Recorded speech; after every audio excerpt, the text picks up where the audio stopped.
네, 우리 다 같이 묵도하심으로 2021년 8월 22일 주일 예배를 시작하겠습니다. 묵도하시겠습니다. 여호와는 나의 목자시니 내게 부족함이 없으리로다. 그가 나를 푸른 풀밭에 누이시며 쉴만한 물가로 인도하신도다. 내 영혼을 소생시키시고 자기 이름을 위하여 의의 길로 인도하시는도다. 내가 사망의 음침한 골짜기로 다닐지라도 해를 두려워하지 않을 것은 주께서 나와 함께 하심이라. 주의 지팡이와 막대기가 나를 안위하시나이다. 주께서 내 원수의 목전에서 내게 상을 차려주시고 기름을 내 머리에 부으셨으니 내 잔이 넘치나이다. 내 평생의 선하심과 인자하심이 반드시 나를 따르리니 내가 여호와의 집에 영원히 살리로다. 아멘. 네, 우리 이 시간 다 같이 일어나셔서 사도신경으로 신앙 고백하며 나아가시겠습니다. 사도신경 신앙 고백하시겠습니다. 전능하사 천지를 만드신 하나님 아버지를 내가 믿사오며 그 외아들 우리 주 예수 그리스도를 믿사오니 이는 성령으로 잉태하사 동정녀 마리아에게 나시고 본디오 빌라도에게 고난을 받으사 십자가에 못 박혀 죽으시고 장사한 지 사흘 만에 죽은 자 가운데서 다시 살아나시며 하늘에 오르사 전능하신 하나님 우편에 앉아 계시다가 저리로서 산자와 죽은 자를 심판하러 오시리라. 성령을 믿사오며 거룩한 공예와 성도가 서로 교통하는 것과 죄를 사하여 주시는 것과 몸이 다시 산 것과 영원히 산 것을 믿사옵나이다. 아멘.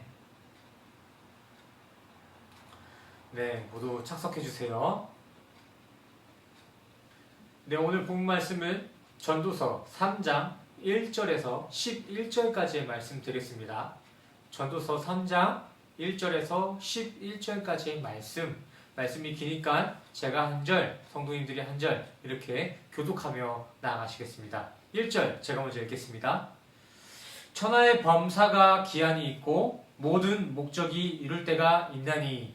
2절 때가 있고 죽을 때가 있으며 심을 때가 있고 심은 것을 뽑을 때가 있으며 죽일 때가 있고 치료시킬 때가 있으며 헐 때가 있고 세울 때가 있으며 울 때가 있고 웃을 때가 있으며 슬퍼할 때가 있고 춤출 때가 있으며 돌을 던져버릴 때가 있고 돌을 거둘 때가 있으며 안을 때가 있고 안는 일을 멀리할 때가 있으며 찾을 때가 있고 기를 때가 있으며 지킬 때가 있고 버릴 때가 있으며 찢을 때가 있고 꿰맬 때가 있으며 잠잠할 때가 있고 말할 때가 있으며 사랑할 때가 있고 미워할 때가 있으며 전쟁할 때가 있고 평화할 때가 있느니라. 일어난 자가 그 수고로 말미암아 무슨 이익이 있으랴. 하나님이 인생들에게 노고를 주사 애쓰게 하신 것을 내가 보았노라. 11절은 함께 합독하시겠습니다. 11절 시작. 하나님이 모든 것을 지으시되 때를 따라 아름답게 하셨고 또 사람에게 영혼을 사모하는 마음을 주셨느니라. 그러나 하나님의 하시는 일의 시종을 사람으로 측량할 수 없게 하셨도다. 아멘. 할렐루야. 오늘 주일 예배에 나오신 우리 성도님들을 주님의 이름으로 사랑하고 축복합니다. 우리 일주일 만에 이렇게 한 번씩 보는 건데 우리 옆 사람과 반갑게 인사 한번 할까요? 샬롬, 반갑습니다. 한 주간 잘 지내셨습니까? 옆 사람과 인사하겠습니다.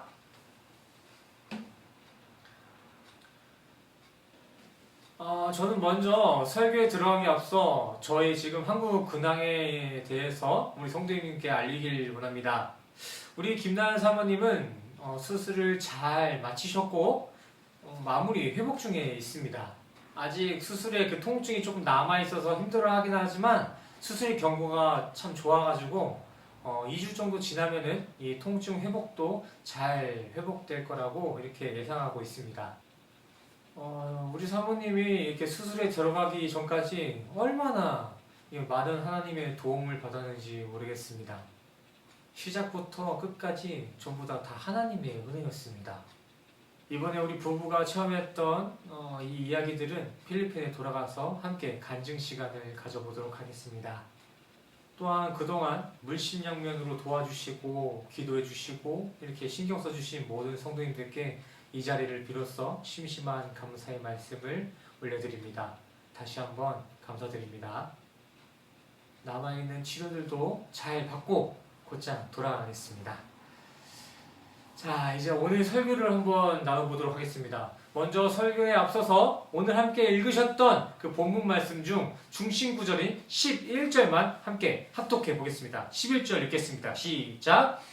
하나님이 모든 것을 지으시되 때를 따라 아름답게 하셨고 또 사람에게 영혼을 사모하는 마음을 주셨느니라. 그러나 하나님이 하시는 일에 시종을 사람으로 측량할 수 없게 하셨도다. 아멘. 한 달 뒤면 잠잠해질 거다. 1년 되면 종식될 거다. 라며 서로를 위로하고 버텨오던 팬데믹의 그 여파 기간이 벌써 2년을 지나가고 있습니다. 여기에 사람들은 길어져만 가는 이 팬데믹 상황에 모두 지쳐가며 유일한 희망이라곤 백신을 기다리는 것 뿐이었지만 그 백신 또한도 이러한 팬데믹 상황에 완전한 해결 방법이 되지는 못하는 것 같습니다. 코로나 바이러스는 하루가 빠르게 변이가 되어서 델타가 되었고 그 델타 바이러스는 또 변종이 되어 람다 바이러스로까지 퍼져가고 있는 설상가상의 상황을 만들어가고 있습니다. 아직 백신을 1차 접종하지도 못한 사람들이 수두룩 빽빽한데 변이된 바이러스는 이미 3차 부스터샷을 뚫고 인간의 삶의 영역을 침범하고 있습니다. 그래서인지 많은 사람들이 요즘에는 처음 겪어보는 재난 상황에 도대체 나는 무엇을 의지해야 하며 어디에 소망을 둬야 할지 갈팡질팡 길을 잃은 상황입니다. 여기에 무신론자들은 이때다 싶었는지 이러한 팬데믹의 혼란은 신이 없다는 분명한 증거가 된다라며 확신에 차 있습니다. 그들은 기독교를 향해서 인간을 사랑한다는 하나님이 있다면 그 하나님은 왜 이러한 아픔 속에 너희들을 던져놓냐? 왜 인간을 방관하며 하나님은 죽었다. 아니 하나님은 없다라며 크리스천을 조롱하기까지 하고 있습니다. 하지만 수천 년 전부터 기록되었던 성경은 우리에게 이러한 메시지를 보내주고 계십니다. 전도서 1장 9절 말씀입니다. 이미 있던 것이 후에 다시 있겠고 이미 한 일을 후에 다시 할지라 해 아래 새 것이 없나니. 아멘. 태양뿐만이 아니라 온 세상을 창조하신 창조주 하나님께서는 현재 우리가 겪고 있는 이 고통 또한도 전부가 다 묵시 가운데 이미 계획하셨던 섭니다라고 말씀해 주셨습니다. 이어서 전도서 7장 14절에서도 형통과 공고함을 병행케 하신 것은 모두 하나님께서 하신 일이다 라고 이렇게 말씀을 증거하고 있습니다. 이 말은 즉슨 하나님께서는 세상의 평화뿐만이 아니라 세상의 공고함에 있어서도 주인이 되신다라는 말이 되는 것입니다. 그러기에 우리 성도들은 형통할 때도 주님을 증거해야 되는 것이며 공고할 때도 변함없이 주님의 섭리만을 의지하고 확신하면서 무신론자들의 무신론을 말씀으로 반박하고 반증하셔야 합니다. 오늘 본문의 중심 구절에서도 주님이 지으신 이 세상은 본래 형통뿐만이 아니라 곤고한 그 가운데서도 하나님의 아름다움이 담겨져 있다라고 말하고 있습니다. 이러한 광활한 하나님의 섭리는 출애굽기를 통해서도 잘 나와 있습니다. 출애굽기 9장 16절을 함께 보시겠습니다. 출애굽기 9장 16절 내가 너를 세웠음은 나의 능력을 내게 보이고 내 이름이 온 천하에 전파되게 하였음이니라. 아멘. 아시다시피 이 구절은 이스라엘과 이집트의 그 긴장감 가운데서 나오는 말씀이었습니다. 그렇다면 이 9장 16절에 이 구절에서 너라는 단어가 나오는데 여기서의 너는 누구를 지칭하고 있는 것일까요? 하나님께서 자신의 이름을 천하에 전파하기 위해 이 땅에 세우신 너의 대상은 아이러니하게도 이스라엘의 탈출을 온 마음을 다해 막았던 이집트의 왕 바로 왕이었습니다. 하나님께서는 성경에 나와 있는 굵직굵직한 성경 속 유명인들뿐만이 아니라 이렇게 바로의 강팍한 마음을 통해서도 주님의 거룩하심과 아름다운 섭리를 분명히 나타내 주셨습니다. 여기에 이어서 신명기 2장의 내용 또한 한번 회상해 보길 원합니다. 2장은 모두가 잘 아시다시피 헤스본의 왕 시온이 가나안의 여정의 길을 걷고 있었던 이스라엘의 그 길목을 막은 이유로 모두가 진멸당했다는 이야기 중 하나입니다. 그저 이스라엘을 이렇게 길목 하나 걸어갈 수 있게 도와줬으면 아무 일도 없었을 것을 헤스본 왕 시온은 강팍한 마음으로 이스라엘 사람들을 길을 건너지 못하도록 막았습니다. 돈을 준다 해도 니들은 못 간다! 딱 막아섰어요. 그의 결과는 어땠습니까?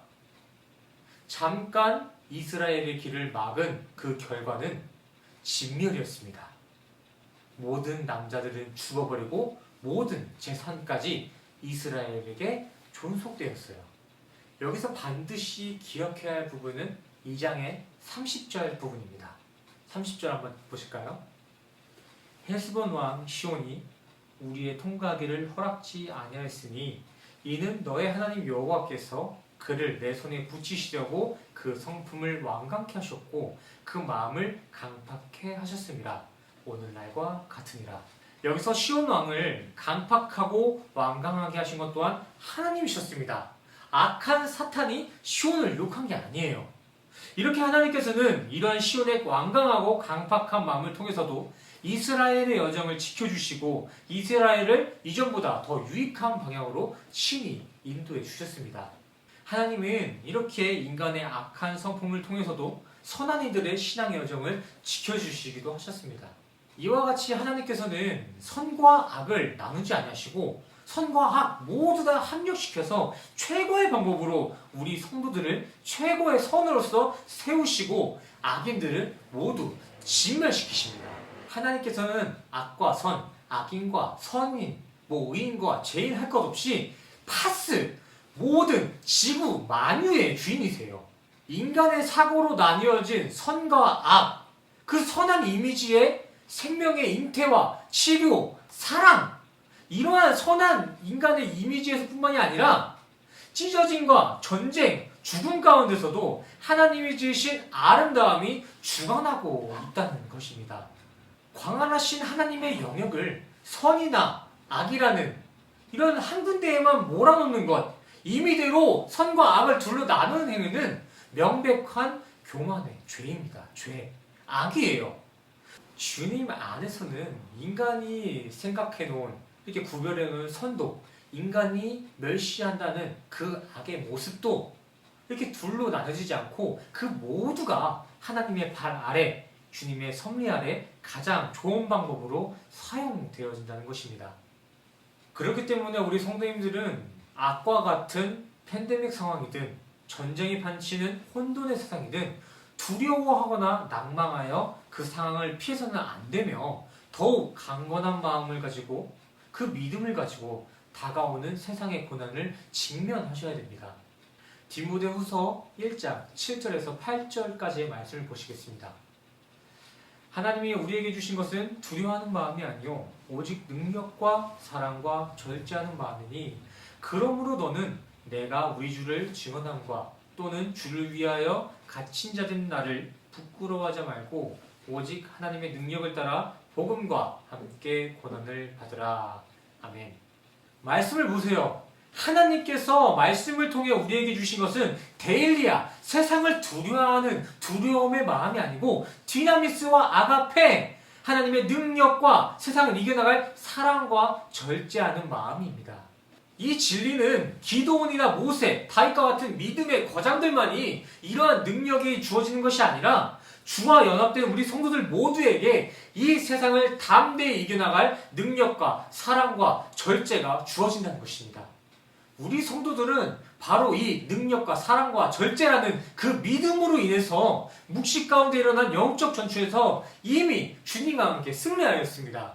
그뿐만이 아니라 능력과 사랑의 믿음이 있다면 코스모스에 우리가 살고 있는 이 세상 질서 가운데서도 믿음의 용사로서 세상을 담대히 넉넉히 이겨내 가실 수 있을 줄 믿습니다. 우리 옆사람과 한번 인사하겠습니다. 우리는 주 안에서 이미 승리했습니다. 아멘. 아멘이십니까? 묵시의 승리에 있어 완전한 비유를 말씀드릴 수는 없지만 이러한 모습들은 마치 승패의 결과를 알고도 다시 돌려보는 재방송의 축구 경기와 같은 거예요.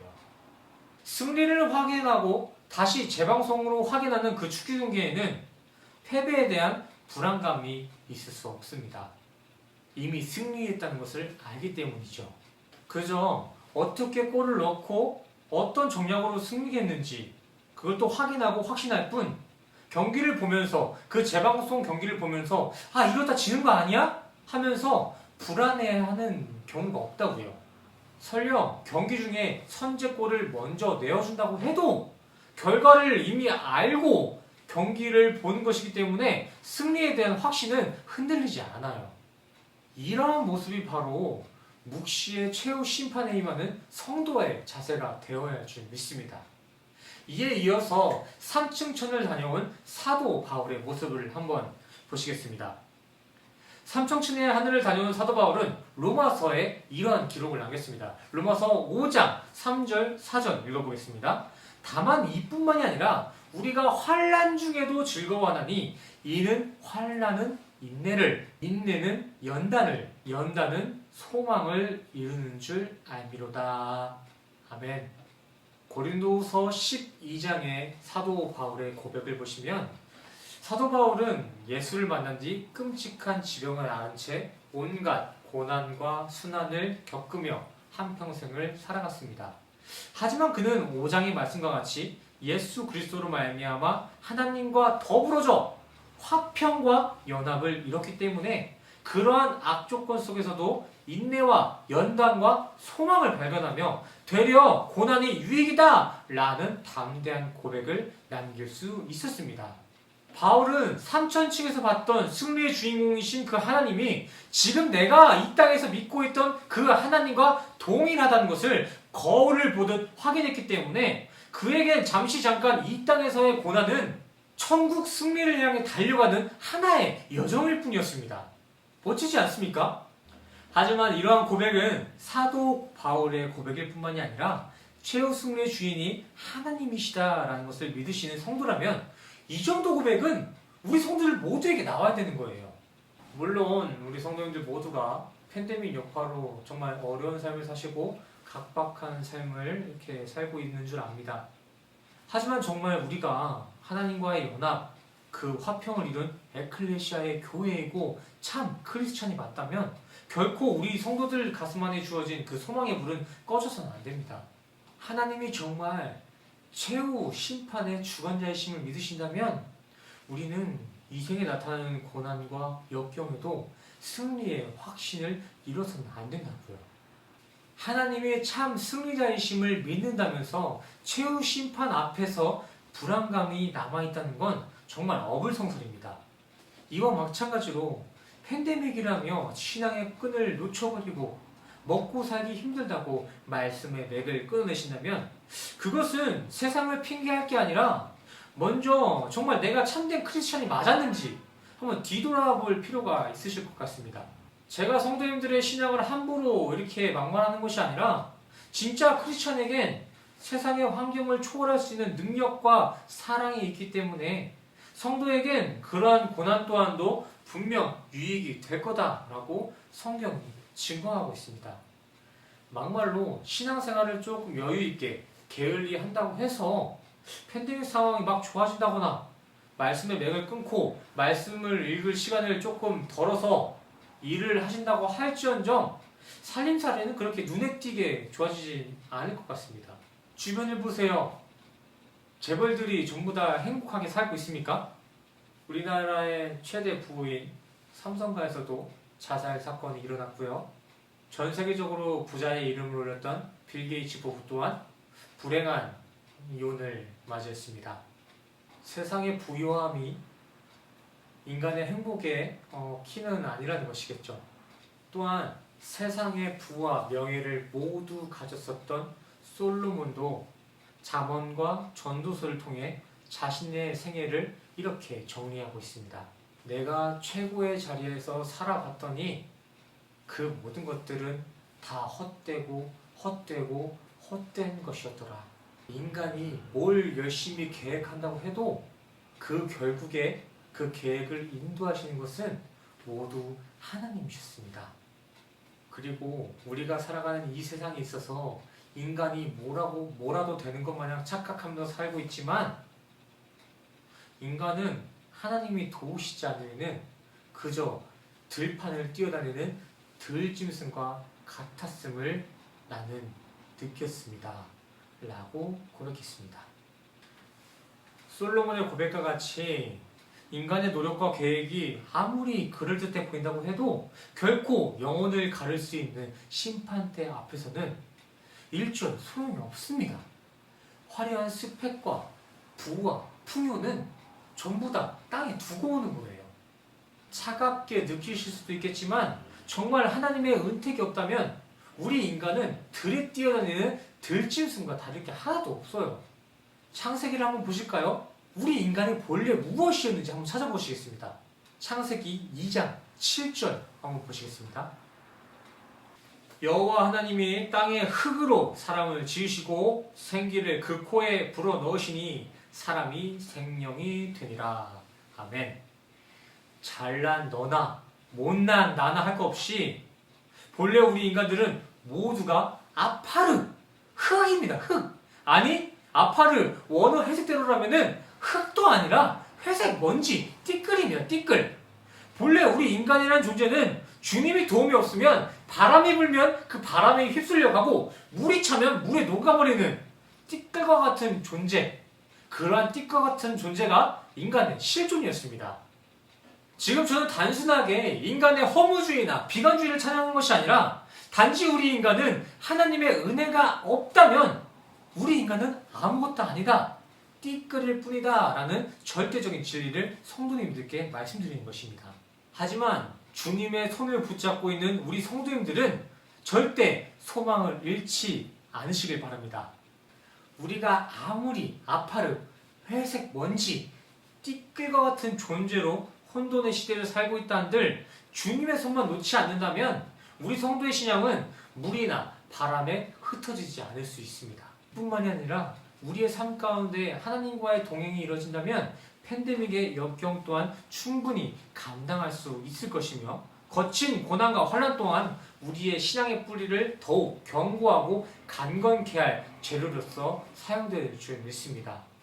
우리가 현재 겪고 있는 팬데믹의 여파, 그 아픔들, 그 슬픔들 또한도 결국에는 우리가 승리의 선을 밟는데 중요한 마침대로 사용되어질 것이라는 것입니다. 이럼에도 불구하고 간혹 하나님이 나한테 무슨 유익이 되냐고 따지는 사람들이 있는데 사실상 우리가 이렇게 말하고 숨쉬는 것 그 자체가 하나님의 은혜입니다. 하나님의 은혜가 없다면 정말 회색 먼지처럼 바람에 날아다녔어야 돼요. 우리 말씀 한 구절 더 찾아볼까요? 고린도후서 12장 9절과 10절입니다. 고린도후서 12장 9절에서 10절 말씀 함께 읽겠습니다. 9절 나에게 이르시기를 내 은혜가 내게 족하도다. 이는 내 능력이 약한 데서 온전하여짐이라 하신지라. 그러므로 도리어 크게 기뻐함으로 나의 여러 악한 것들에 대하여 자랑하리니 이는 그리스도의 능력이 내게 머물게 하려 합니다. 10절 그러므로 내가 그리스도를 위하여 약한 것들과 능력과 궁핍과 박해와 공고를 기뻐하노니 이는 내가 약한 그때의 강함이라. 아멘. 우리 인간은 주님 앞에 자신의 약함을 고백할 때 비로소 주님의 강하심을 느낄 수 있으며 주어진 고난 또한 주님께서 주시는 주님의 것임을 인정할 때만이 우리에게 주어진 능력과 사랑이 진정 우리의 삶에 격발되어지고 기쁨으로 변화될 줄 믿습니다. 누가복음 5장을 보세요. 주님께서는 세상의 권세와 능력으로 포장된 자칭 의인이 아닌 세상 약하고 나약한 죄인들을 구원하시기 위해 이 땅에 오셨다고 하셨습니다. 부디 우리 성도님들은 주님 앞에 나의 죄됨과 병듦을 솔직히 고백하고 간절히 도움을 청하셔서 참 의사 되신 주님의 치료를 받아 구원에 동참되시는 우리 모두가 되시길 간절히 소원합니다. 본문 말씀과 같이 물론 하나님의 일의 시작과 끝은 우리가 알 수 없지만 그저 자신의 약함을 주 앞에 고백하고 주님의 손을 꼭 붙잡는 데에만 온 마음과 정성을 다하신다면 팬데믹과 같은 어려운 난관 속에서도 주로 인해 우리는 차고 넘치는 기쁨의 삶을 사실 줄 믿습니다. 자신의 무화과나무가 풍성하지 못하고 감람나무에는 소출도 없고 포도나무에 열매도 없으며 밭에는 식물도 없고 외양간에는 양과 소가 없을지언정 나는 오직 여호와를 인하여 즐거워하며 기뻐한다던 하박국의 송축의 찬양들이 정말 우리 성도님들의 삶 터전 그 가운데에서도 아름다운 모습으로 차고 넘쳐 흐르기를 간절히 소원합니다. 우리에게 아무것도 없다고 할지언정 아니 우리가 가지고 있었던 모든 것을 잃었다고 할지언정 아직 주님과 함께 손을 붙잡고 계시다면 그 공허의 자리도 천국이 되는 것이며 그 처절한 자리 또한 하늘의 소망이 된다는 것을 반드시 기억하시길 바랍니다. 여기에 성도님들께 질문 한 가지 드리겠습니다. 오늘 예배 자리에 나오실 때 예수님 손 붙잡고 오셨습니까? 그렇다면 지금 앉아 계신 그 자리가 바로 하늘나라이며 천국의 시작인 줄 믿습니다. 아멘. 실존주의 철학자 장폴 사르트르는 우리 인간의 인생을 B. 벌스와 D. 데스 그리고 그 사이 C. 초이스라고 표현했습니다. 맞습니다. 우리 인간은 태어남과 동시에 죽음을 향해 나아가는 존재이며 우리 인생 가운데에서는 선택이 계속해서 무한히 반복되어집니다. 이러한 선택의 인생 가운데 누군가는 세상의 부와 명예를 택한 삶을 살고 누군가는 죽음 이후의 삶을 고대하며 미래를 대비하는 삶을 선택하며 살아갑니다. 성도님들은 현재 어떠한 삶을 살고 계신가요? 아니, 성도님들은 앞으로 어떠한 삶을 살아가시겠습니까? 전자입니까? 후자입니까? 고민할 것도 없습니다. 우리 성도들은 B. 태어남과 D. 죽음이 있기도 한참 전 창세전 언약으로 이미 묵식 가운데 주의 백성으로 택함받은 축복받은 존재입니다. 우리 성도님들은 반드시 이러한 묵식의 축복의 약속을 기억하시고 이 생에서는 B. 사나 D. 죽으나 주님만을 바라보며 C. 크리스천의 사명을 감당하시어 육을 벗는 그날에도 소망이 차고 넘쳐나시는 우리 모든 새생명교회 성도님 되시기를 간절히 소원합니다. 아멘. 기도하시겠습니다. 우리의 인생의 주인 되시는 하나님 아버지, 우리 인간에게 인생을 열심히 살아가면 살아갈수록 만족이 아닌 헛됨만이 남습니다. 정말 인생이 얼마나 덧없는 것인지 주어진 인생의 시간을 통해 살로 경험하고 있습니다. 그러나 우리를 그러한 공허함에 두시지 않으시고 완전한 진리로 참된 소망을 품게 하심에 감사를 드립니다. 주님이 주신 이 참된 소망만을 나의 인생의 주제 삼아 살게 하여 주시옵소서. 주님이 없으면 사실상 우리는 들짐승과 다를 바 없는 존재입니다. 우리를 긍휼히 여기셔서 주님의 지혜로 우리의 삶을 진리의 자리로 견인하여 주시옵소서. 이 시간 주님이 주시는 은혜에 감동하여 주님 앞에 물질로 봉헌하는 이들이 있습니다. 어떠한 모습으로 드려지든 먼저 그들의 마음의 중심을 보시고 봉헌을 기뻐 받아 주시옵소서. 다시 한 주간을 살아갑니다. 주어진 시간을 세상이 아닌 하늘의 관점으로 살아갈 수 있도록 우리의 삶을 인도하여 주시옵소서. 한 주간도 우리의 삶과 함께 하실 주님의 은혜에 감사드리며 예수 그리스도의 이름으로 간절히 기도드렸습니다. 아멘. 네, 우리 이 시간 다 같이 가슴에 손을 얹고 함께 축도하며 나아가시겠습니다. 축도하시겠습니다. 지금은 우리 주 예수 그리스도의 은혜와 십자가에서 완성하신 주님의 사랑과 계획하심이 이 자리에 모이신 모든 성도님들의 머리머리 위에 지금으로부터 영원까지 함께 하시기를 간절히 축원하옵나이다. 아멘.